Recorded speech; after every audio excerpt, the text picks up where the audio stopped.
Men, before we dive in, I've got something big to share with you. The waitlist for the Evolved Men Brotherhood is now open. This is the space where men stop doing the work alone. Inside the Brotherhood, you'll connect weekly with other men committed to growth, leadership, and living with purpose. You'll get access to live calls, courses, and the community that keeps you accountable when life gets hard. Registration opens soon.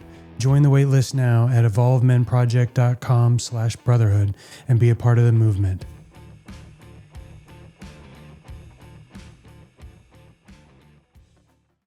Hey guys, welcome back to the Evolved Men podcast. So today I want to kind of tell a story, right? And this takes me back to a number of years ago. I still remember this moment that it hit me a few years ago, back before my divorce.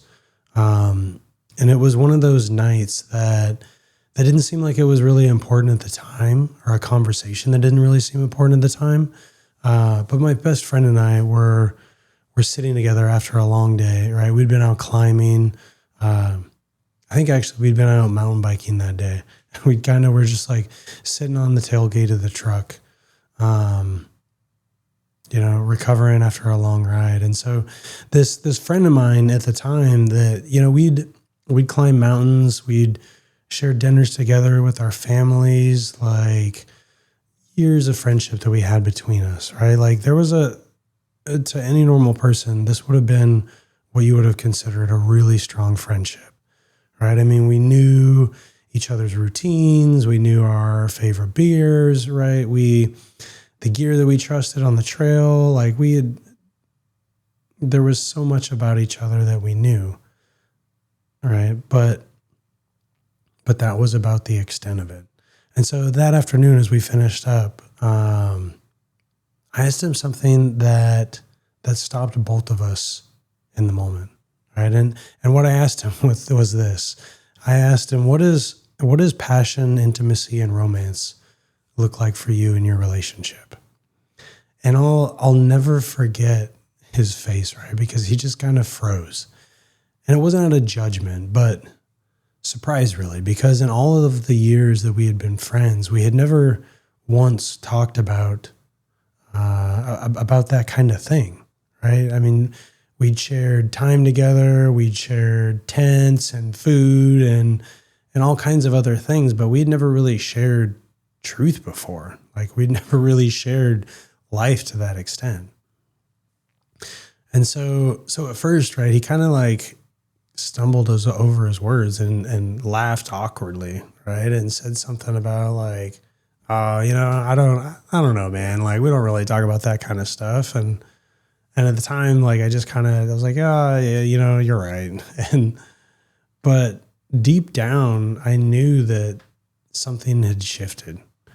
And it was for me, it was really the first crack in the armor that I'd been wearing all of these years, right? The moment that I realized for all the time that I'd spent surrounded by people that nobody really knew me, that nobody knew what it was that I was struggling with, that what was going on in my life. And so later on, as my marriage fell apart, right? I realized I had that realization, right? And that realization got louder and louder because when I needed someone the most, right? When everything inside me was unraveling and coming apart and I didn't know who to call, right? I had guy friends, right? I had buddies and I had pals, right? That I could text them about climbing or workouts or any of that sort of stuff. But I didn't have anyone that I could say like, shit, man, like I'm scared. I'm ashamed, right? I don't know who I am right now. I don't know what I'm doing. Like, I don't know if I'm making the right decision. I don't know if these are the right things. Like I had never had those kind of conversations with anybody, right? And that kind of silence really, really starts to eat at you, right? You begin, or at least for me, I really begin to wonder if maybe like that's just who I was, that I was built that way. I was this like independent, private, strong sort of guy. But the truth is that I wasn't strong, right? I was alone, and I was terrified to admit it.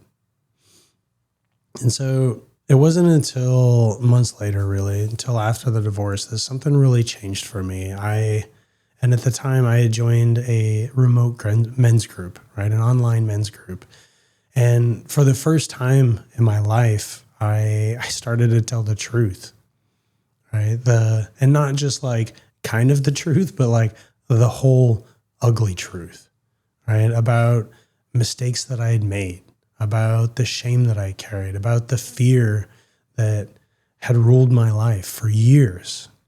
And instead of judgment, right, I was met with understanding, right? With acceptance, right?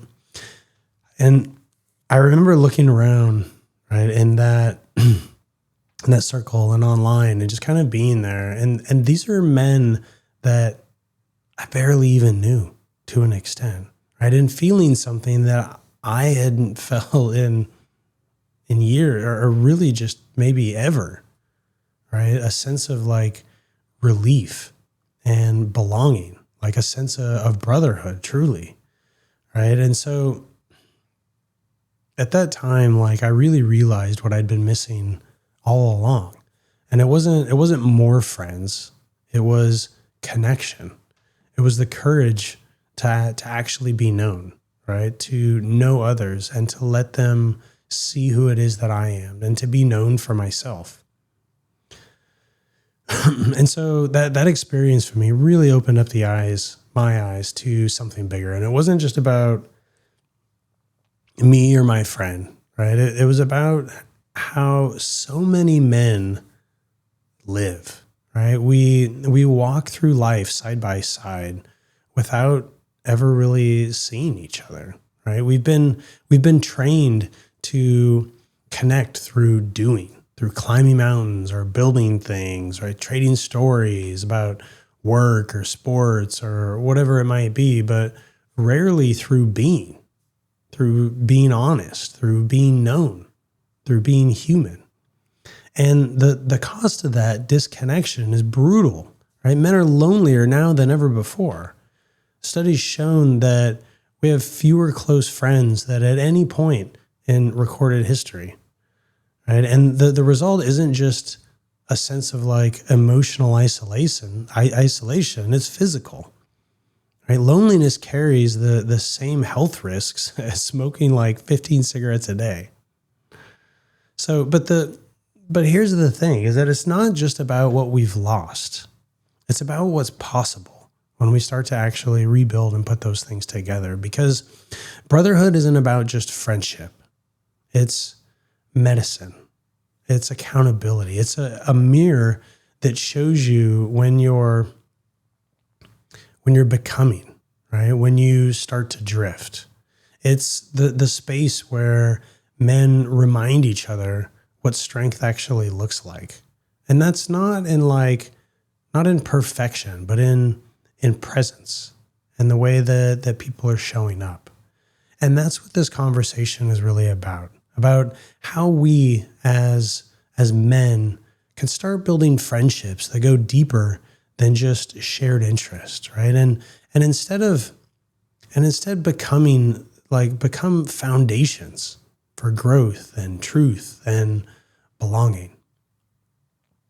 So here's what I've learned since those experiences, before my divorce and whatnot, is that deep friendships, like real brotherhood, they don't just make life better. They actually make life possible. Because when you have men in your life who truly see you, it changes everything, right? You think differently, you lead differently.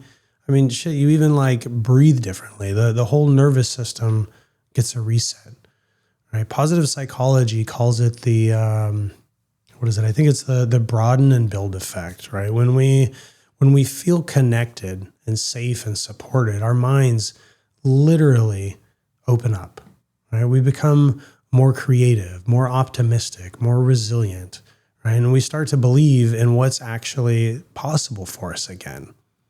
And that's the quiet power of brotherhood. It broadens your world, it builds your strength, and it reminds you that you don't have to carry everything alone. Because here's the catch, that most of us never learned how to actually get there, right? We've been told to be independent, to be stoic, to be capable, right? To keep things under control, to figure it out on our own. And while that mindset might get us through crisis, right? It also keeps us at a distance or at arm's length from the very thing that we crave the most, and that's connection. Right? And we tell ourselves that we don't have time, that life is too busy, right? With kids and work and family and projects, but busy often is just another word for afraid, right? Afraid of slowing down long enough to notice what's actually missing, right? We fear rejection, right? That if we show too much, that someone might actually step back. We fear being judged. We fear being known. And sometimes we even fear that the closeness will cost us the image that we've built, right? The one that says that I'm doing good, that I've got this, that I don't need help. But beneath all of that, right, what's really happening is disconnection. And that's not just from others, but from ourselves, right? We become disassociated, living above like our emotions instead of just inside of them, right? We stop feeling and we start performing. We replace our authenticity with this like armor that we carry around. And every time that we hide a truth, we just build another wall between us and the people who could actually love us for who we are. But here's what starts to change things, right? When a man begins to slow down, to start to get curious about what's really happening in life, he opens a door, right? And brotherhood begins with intentionality. It's about choosing connection on purpose. It's about sending that text to a friend, right? Just to check in, not because you need something, but just inviting someone to coffee, right? Not for networking or for a purpose, like, or an agenda or anything like that, but just for honesty, just to hang out, just to catch up, just to connect, just to care, right? And then it deepens. Like once that connection is started, it deepens through vulnerability. That moment that you drop the mask and you say, like, man, you know what? I've been struggling, right? Or I don't know how to handle this right now. And every time that you do that, you send a signal, and that's not just to others, but to your own nervous system, that it's safe and it's okay to actually be human. Right? And safety is what builds trust. And that's what every man is craving beneath the surface, a place to exhale. Brotherhood also requires consistency. Right? It's not built through big dramatic moments. It's built through the small regular check-ins, right? A message here, a workout, or shared meal, right? Every one of those moments becomes a thread. And over time, those threads weave a bond that becomes unbreakable, right? It's kind of an example. I had a buddy of mine the other day that sent me a message, and he was like, "Hey, man, can we get together and like have coffee?" You know, it was like a Monday or something like that. And like, yeah, dude, absolutely. Let's get together. And he came over, we had coffee, and come to find out, like there was a whole other story behind the story. What was kind of going on for him in his life and whatnot. But the point in saying that is that it starts with a text. It starts with a conversation, right? And it's more and more of that consistency that eventually the trust builds, right? And the bond strengthens. but it starts with just somebody taking that initiative to make an attempt at that connection. So then after that, right, we start adding in gratitude and presence. And then all of those sort of things together, we've got the full recipe for what it takes, right? To let your friends know that you appreciate them, to pay attention when they talk, to put your phone down, to look them in the eye, making space for them to feel seen. And those simple human sort of things, right? The ones that sound almost too basic are the things that keep a man from drifting into isolation. So when you build that kind of friendship, you're not just helping someone else, right? You're retraining your own nervous system to feel safe in that space, right? You're proving to yourself that you can be both strong and supported, right? And from that place, you lead differently, right? You father differently. You show up in your relationships with more patience, more empathy, more grounded and confident, right? And that's what brotherhood does. It doesn't take away your strength. It multiplies it. So let me ask you something, man. Like, who actually, like, if we were to look around and we were to take an inventory of the people in your life that you have, who would you say actually knows you, right? Knows you inside and out, knows your strengths and your weaknesses and your flaws, like what scares you, what you're proud of, any of those sort of things. And that's not just who it is that you hang out with, right? Not who you text about, about work or the game, but who truly knows you, right? What's going on in your heart right now? When was the last time that you told someone the truth, right? Not the filtered version, not the I'm fine, but the truth, like how you feel it in your core.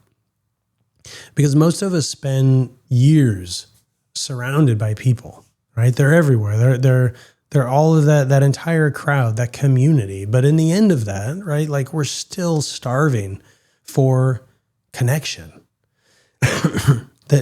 So it's like we have it there, but we're not. It's like not being able to absorb or embody the actual feeling of the connection, right? Because it's like having sunscreen on, right? Sure, we're going out there, but we've got this layer, a thin layer of armor that you almost can't even see that's making it so that the sun can't get absorbed. So I want you to take a second and I want you to think about it really, right? Who are the men in your life right now that you could call if everything fell apart tomorrow, right? And if that list feels shorter than you want it to be, that's not failure. That's awareness. And that's where it starts. I want you to ask yourself, what's one friendship in your life that feels surface level? And what might happen if you let it go a little bit deeper? Right? What would it look like to send that message, to check in, to say like, hey man, I miss you. How are you really doing? Right? And here's another one to sit with. When did you stop letting people in? Right? Do you think you could actually trace that moment back, right? The first time that you decided to keep things to yourself because it felt safer. When was that? Like what sort of situation, what circumstances, when was that? I had to recognize that connection isn't something that you get from others, right? It's something that you build by how you show up to other people, right? So maybe the question isn't who's showing up for me. Maybe it's who am I showing up for? And that's where the brotherhood begins, right? In these small acts of courage, not in these grand gestures, right? Not in like deep heart to hearts every week, but in being the kind of man who leads with honesty, right? Who makes people feel safe for others to do the same. So here's the reframe that really changed everything for me. For years, I had told myself that I just wasn't great at staying in touch, right? That friendships were supposed to fade, and that people came and go, and as life got busy, right? They got married, had kids, whatever it was, and that other men probably had their own circles, their own support. Like everybody's doing their own thing. Nobody needs it, right? But that was a lie, right? A quiet, comfortable lie that kept me safe and alone. All right. And I used to think that I needed better friends. But what I actually needed was to become a better friend myself. Right? Brotherhood doesn't start when someone else reaches out. It starts when you do. When you send that message, or you make that call, you extend that invitation, right? Even when it feels awkward or one-sided. Because men who lead themselves don't wait for connection. They create it. So if you've been walking through life feeling like you don't belong, right? If you've been waiting for someone to really see you, start by being the man who sees others, right? Reach out first. Ask the deeper question. Be the one who creates safety through honesty, right? And every time that you do, you're starting to rewrite your story. You're proving to yourself that you're not a man who hides behind the mask anymore, that you're a man who leads with truth, right? And the more that you live that way, the more that you'll attract who it is that you're doing that's doing the same sort of things, right? And that's the paradox of brotherhood, that you don't find it by searching for it. You find it by becoming it and by embodying it. The man that you're becoming doesn't just avoid connection, he builds it, right? He doesn't wait to be chosen, he chooses it. And that's leadership. That's brotherhood. That's what it means to live evolved. All right, guys, if this conversation hits home, if something in you is saying like, yeah, man, dude, I've been missing that connection, then I want to invite you into something real. It's called the Evolved Men Brotherhood. It's a space that I've built for men who are ready to stop doing life alone. Men who want to grow alongside other men who tell the truth, who call each other higher, and actually walk the path together.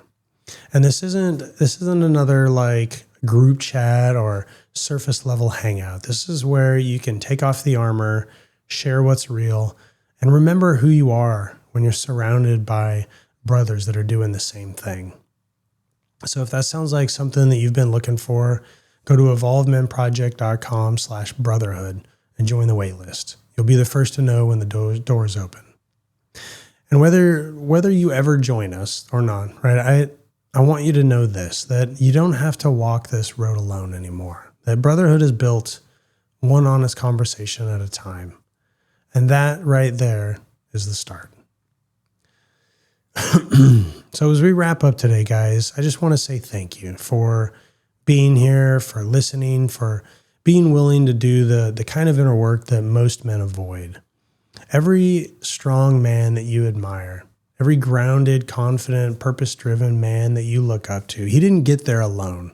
He had brothers, men who stood beside him, right, when life got heavy, men who challenged him when he drifted, men who reminded him who it is that he was. And that's what I want for you. Not perfection, not endless self-improvement, just connection. The kind that brings you back home to yourself. So take a breath, all right? Think about one man in your life that you can reach out to this week. It doesn't have to be big or heavy. Just start the conversation. And that's how brotherhood begins. You're not alone in this work, and you were never meant to be. I'm Corey Baum, and this is the Evolved Men Podcast. I'll see you next week. Hey, before you go, this podcast is just the surface. The real work happens inside the Evolved Men Brotherhood. This is our private community of men committed to leading themselves boldly, building confidence, and sharpening one another in the fire. Registration officially opens December 1st, and we kick off our Brotherhood calls together beginning in January 2026. But you can get on the list today and be the first to claim your spot. If you're tired of going at life alone and you're ready for true accountability, support, and connection with men who get it, head to evolvemenproject.com/brotherhood. Don't just listen, step into the Brotherhood. I'll see you inside.